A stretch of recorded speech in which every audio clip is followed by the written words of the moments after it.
Bagong direktor po ng Dagupan City Police Office sa Pormal ng Kinilala kahapon. Para sa detalye ng balitang yan, kasama na po natin Idol Denise Brillante. 104.7 IFM Report.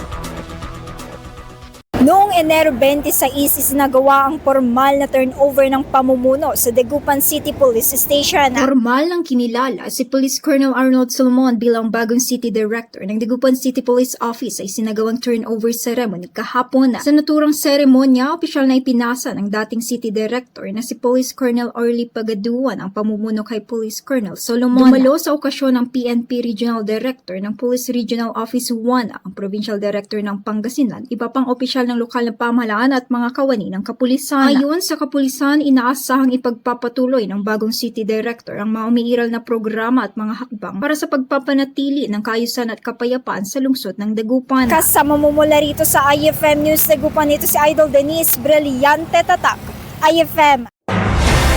IFM News. IFM News. IFM News.